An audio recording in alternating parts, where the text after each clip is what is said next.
Армысыздар, құрметті сайысқа қатысушылар.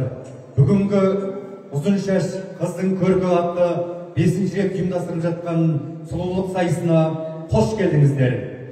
Бұлаң шаш төгіліп келді белден, қазақ қызы ажарлыда өңді келген, қазақтың аймаңдай арулары бұрымын 5 күн тарап 10 күн өрген.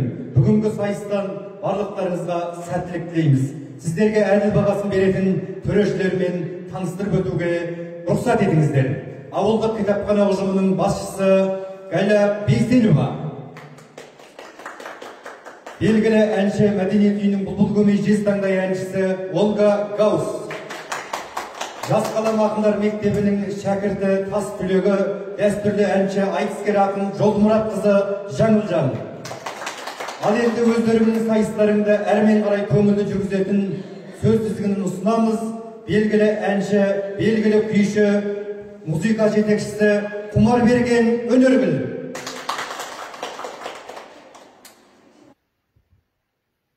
Армысыздар, құрметті көрермендер, құрметті сайысқа қатысушылар. Бүгінгі сайыста барлықтарыңызға сәттілік тілеймін. Ұзын шаш қыздың көркі атты сайысымызды бастауға рұқсат етіңіздер. Сайыстың мақсаты ең шашы ұзын қызды анықтау, қазақ қызына тән мінез құлықты дәріптеу, салт дәстүрімізді білу, құрметтеу. Бірінші сайысымыз әрбір қатысушы өздерін таныстырып өтеді. Оспанова Тамирис, 7-ші сынып оқушысы.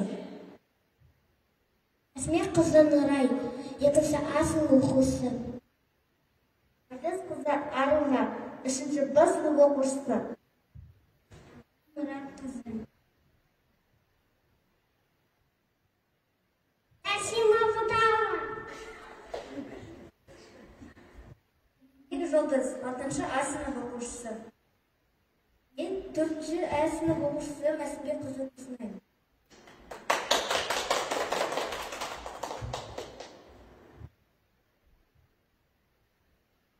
Бірінші сайыста таныстыру болған, әркім өзін таныстырып өтті. Әділ қыздар, бағаларыңызды қоя отырыңыздар.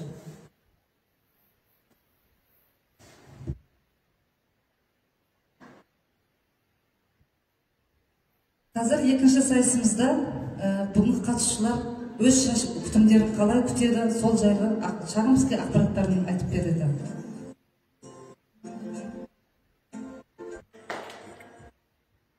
Мен шашымды жуамын, және де мен бальзам жағып, айранмен жуамын.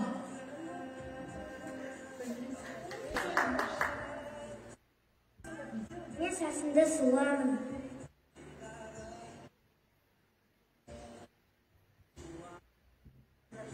Шашымды қалай күтеміз?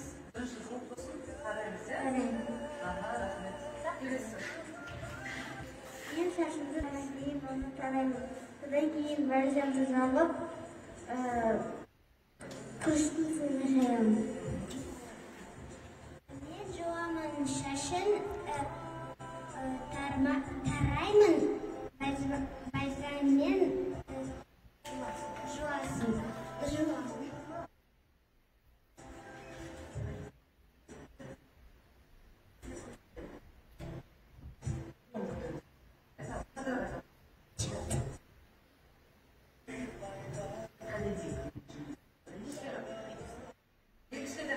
Қолда көрсетіп қоямыз.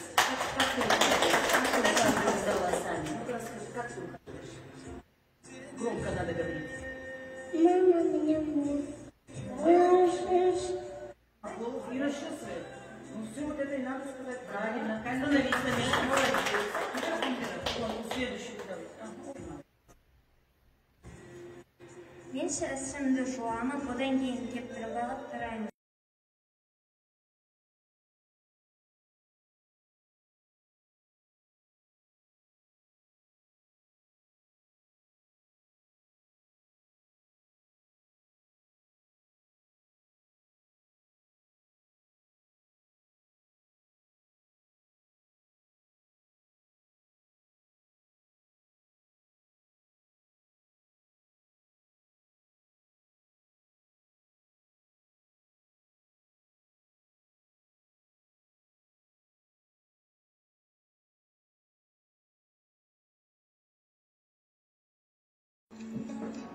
Мама, ты мой жизненный цветок. Мама, пусть всегда со мной рядом. Я люблю тебя всей своей душой. Живи ты долго и счастливо, любимая мама.